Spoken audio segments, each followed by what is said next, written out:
The gospel which I've just read, which we've heard, is the very, very familiar story of the Magi, or the three wise men. And we're used to really only hearing it around Christmas, for around the feast of the Epiphany on the 6th of January. So it probably seems a little strange to have it as the opening gospel reading for our pilgrimage in September. And yet, given that our theme this year is that we are to be called to be pilgrims of hope, it's actually a very fitting theme for as we start our pilgrimage here in Lourdes. Because the Magi, or the three wise men, in some way personify all who believe, all those who long for God, who yearn for their home, their heavenly homeland. Pope Benedict said of the Magi, he said, their outward pilgrimage was the expression of their inward journey, the inner pilgrimage of their hearts. They didn't just simply study the heavens and contemplate the light of the star. Instead, they set out on a journey that was full of risks, that was probably unsafe, and for which there was no map, no defined way forward. And yet they wanted to discover this King of the Jews, to learn where they could find him. They came from the east to worship, and they came to do so initially in a place befitting of a king. So their first stop was to the palace in Jerusalem. And that's a significant detail in the story. Their human quest led them, after all, to a place where you would expect a king to be born, amid all the court and the subjects. And the palace was a sign of success, of achievement, of wealth. And yet they had to discover that what they sought was not to be found in a palace. They had to realize that God wanted to be born in the least expected place, in a stable. To realize that in God's eyes, there was always room for those who are wounded, weary, mistreated, abandoned, or ill. And like the Magi, we too must allow ourselves to learn from the journey of life, marked by the inevitable difficulties we encounter along the way. A bit like trying to get to Lourdes, It's not always easy. And yet, we can't let our weariness, our own falls, our own failings discourage us. Instead, by acknowledging them, they become opportunities to progress on the journey towards Jesus. Life is not about showing off our abilities, but a journey towards the one who loves us.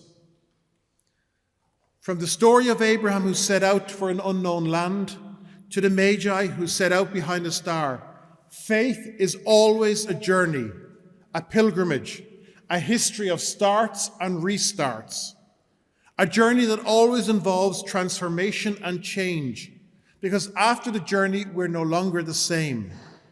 There's always something new about those who have made a journey. We learn new things. We encounter new people, which I hope you will do during these days.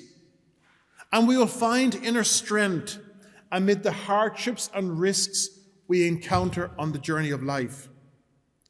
And when things seem dark, that's when hope carries us forward.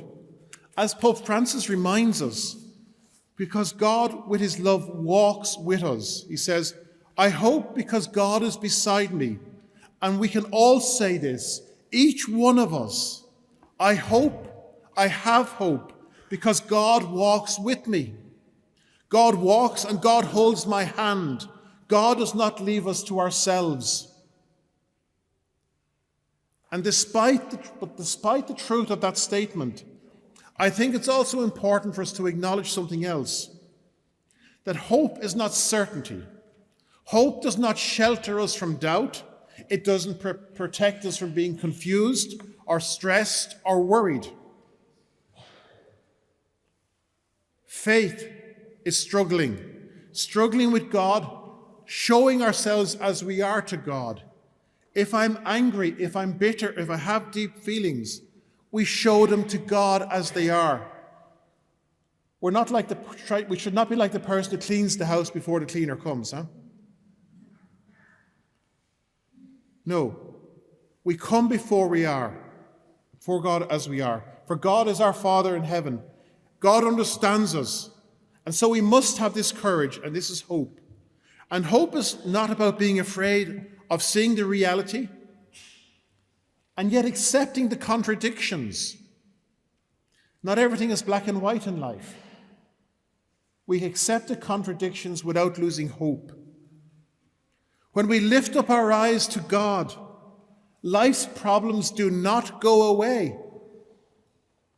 Instead, we feel certain that God grants us the strength to deal with the problems. So for us as Christians, to hope means to have the certainty that we are on a journey with Christ towards the Father. Hope is never still. Hope is always journeying. The Magi went on their journey, and having found the Christ, they fell down and worshipped. They didn't just look at him. They didn't just sort of say a quick prayer and get out the door.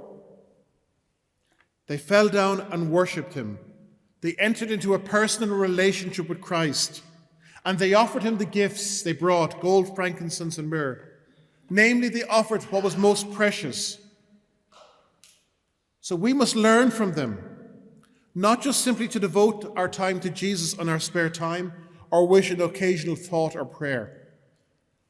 Like the Magi, let us set out and let us shine as we follow the star of Jesus, and let us adore the Lord with all our hearts. So, as we begin our journey here in Lourdes, let us also turn to Mary as our guide on this journey towards her Son. And let us invoke her intercession, that through her care we may draw closer to Christ, who is the hope of all peoples, as we journey forward together as an Oblate family with hope in our hearts. Amen.